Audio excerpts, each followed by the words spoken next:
This video is sponsored by Deep Cut Studios. For a wide range of fantastic gaming resources such as battle mats, dice trays and pre-painted bases, check out the description below.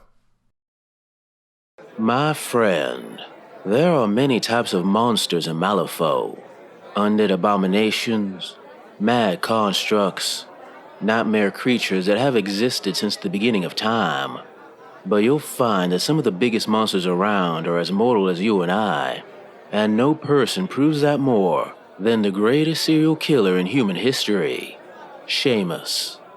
And yes, I know now that's how you properly pronounce the name.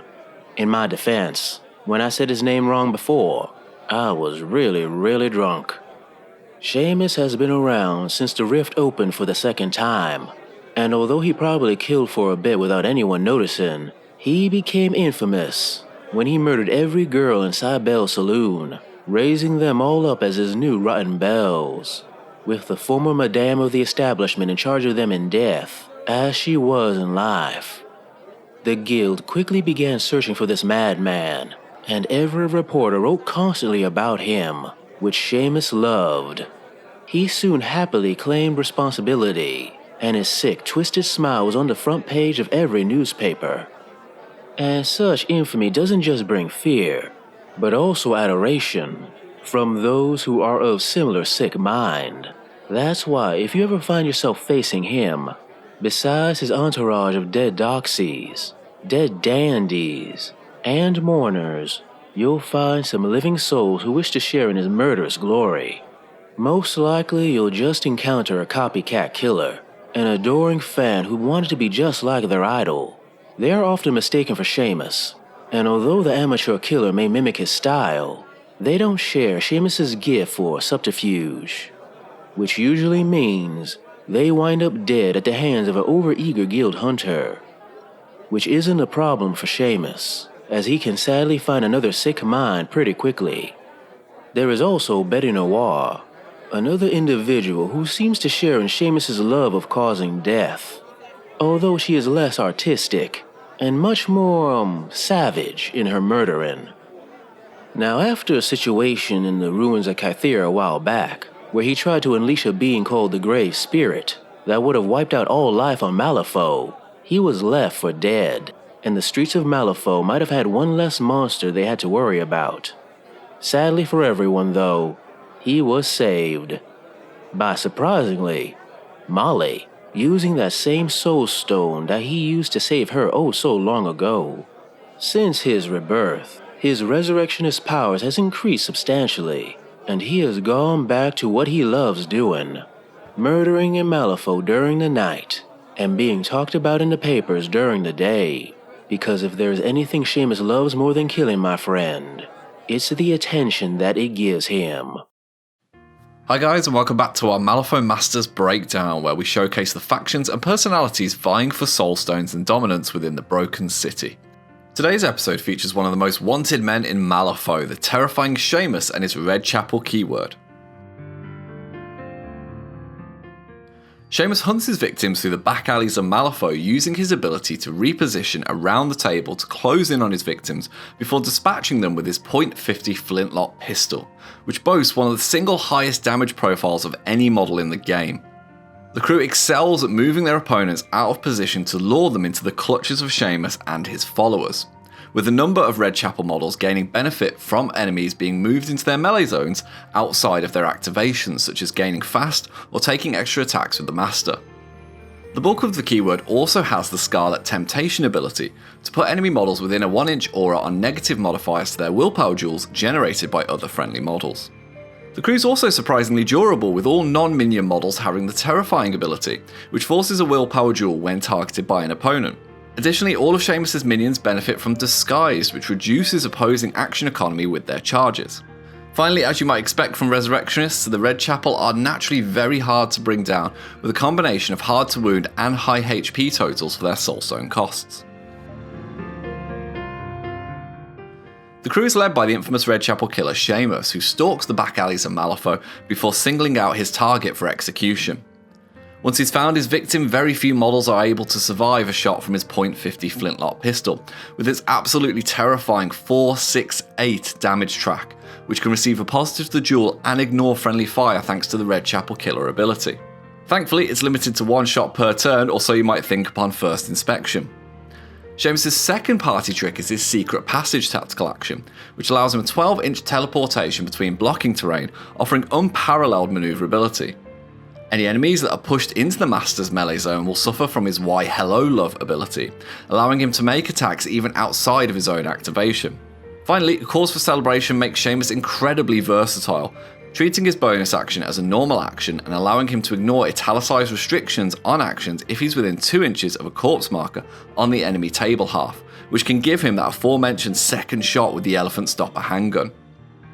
Seamus is followed into battle by the totem known as the Copycat Killer, a miniature version of himself. Although insignificant, the killer can treat any models that it kills as killed by Seamus for the purposes of strategies and schemes, while mistaken identity allows him to swap positions with the Master, increasing his already impressive range of movement around the board and creating uncertainty as to exactly where that flintlock is going to fire from next. The Redchapel keyword has only a single henchman in the grotesque Madame Sybil. Her Bump in the Night ability means any enemy models that are moved into melee with a friendly Redchapel within 6 inches will gain the Distracted condition, which Sybil herself can facilitate through her Stat 6 Beckoning Call attack action. The Undivided Attention bonus action punishes enemies within 6 inches by reducing their duel totals, while her Bleeder Lash attack has an impressive 2-inch range with respectable damage and useful triggers on every single suit. Over to Enforcers then, and we have the Redchapel's only one with the lethal Bête Noir, a highly mobile beater that takes advantage of burial mechanics. Like Seamus, Bête hunts her chosen victim down with her paired knives, which feature an inbuilt positive flip and triggers that can cause additional damage and conditions. Her one with the Night Burial combines with the Rise Again ability to unbury next to a corpse marker anywhere on the table and make an immediate charge action, offering even more damage output. If the enemy manages to strike back at Bête, then she can use the incredible Fade Away defensive trigger built in on both her defense and willpower to reduce the damage and bury herself to escape the hunt again. Moving to minions, and the Redchapel keyword has 6 Soulstone minions with the Dead Doxy and the Mourner. The Doxy offers some additional control functions thanks to its seduction ability to remove focus from the enemy and then distract them, while the versatile Take by the Hand bonus action can either push your friendly models or drag your enemies into the clutches of your beaters. The Doxy is also incredibly difficult for melee fighters to take down with her Regret defensive trigger on a mask, which is able to end enemies' activations immediately if the Doxy takes damage. The Mourner, on the other hand, provides one of the few ranged attacks in the crew with her Feed on Grief ability, which can benefit from a positive flip if the enemy is near to a corpse marker. Perhaps more important is her Weeping Widow ability, meaning enemy models with Ruthless cannot ignore the terrifying of your own key models within a 6-inch aura, placing her as an effective backfield presence. Rotten Bells bring the always useful Lure on a 5 Soulstone model, which can trigger their Pounce ability to gain fast and set up other attack options. The melee attack itself appears weak at first glance, but can cause a surprising amount of damage to distracted models thanks to the Unexpected Ferocity trigger, as well as treating all negatives to damage flips as positives, meaning they can regularly hit 3 damage. Finally, the last model in the keyword is the Dead Dandy. His proper murder mystery makes him a great anti-schemer by swapping scheme or corpse markers within 3 inches, while his biting insult attack action is another source of distracted, as well as potentially giving you pass tokens to control activation order against unactivated enemies. The Redchapel crew benefits from moving enemies outside of their own activations and pulling them into melee ranges of friendly models to trigger abilities like Pounce, Bump in the Night, and Why Hello Love. Once there, the Scarlet Temptation ability means the enemy will struggle to attack your terrifying models or resist the incoming damage they receive from Bête and Seamus. With high wound totals and hard to wound, the minions can tie up more expensive enemies while your beaters hunt down priority targets with their superb mobility. Any strategies or schemes which force your opponent into a specific area of the board will play into their hands, especially those that require enemy engagement or centre positioning. Finally, boards that contain plenty of blocking terrain will play to Seamus' advantage as he can get maximum utility from his secret passages. Don't fret though, there are areas where the Redchapel keyword does struggle that a cunning opponent can take advantage of. Firstly, the keyword suffers if the enemy can keep them at arm's length, as they have lower than average willpower and defense, meaning that ranged crews can whittle away at the undead's health pools as they move across the board. Attacks from blasts, pulses, shockwaves can bypass terrifying models and punish the Redchapel for clustering up, which they naturally want to do. In addition, possibly more than any other keyword, the Redchapel relies on its master Seamus for both his ability to kill virtually anything he wants and move around the board to score schemes and strategies. If you can bring the master down, then the keyword's options for scoring become dramatically reduced. However, this is easier said than done, and there's a reason the guild have been trying to hunt him for years without success. If you'd like to take Seamus and his allies out for a spin, then consider the following example list. Use both the Mourner and upgraded Doxy to pulse out focus to the bulk of your crew turn 1, before Seamus and Bet race off to their respective targets. The versatile carrier emissary has so much synergy with Redchapel it might as well be in keyword, with its exclamation bonus action providing both blocking terrain and walking corpse markers for Seamus' abilities. Finally, Sybil and the Doxy can pull enemies across the board to either mess with their positioning or give the beaters an easy target for their attacks. So that brings us to the end of this Malifaux Masters breakdown. We hope it's been useful in giving you a snapshot of the crew and its mechanics. Additionally, a massive thank you to the wonderful stylings of Arvandus who you heard in the introduction. You can find more information about his channel down in the description below.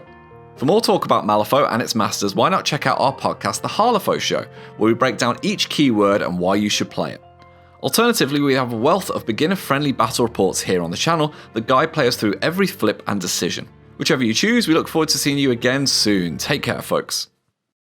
Hi guys, thank you very much for watching our content. It means the world to us. If you'd like to see some more videos, they should be over here. And if you'd like to support our channel, keep these lights on. You can find links to our Patreon and merchandise in the description below. See you later.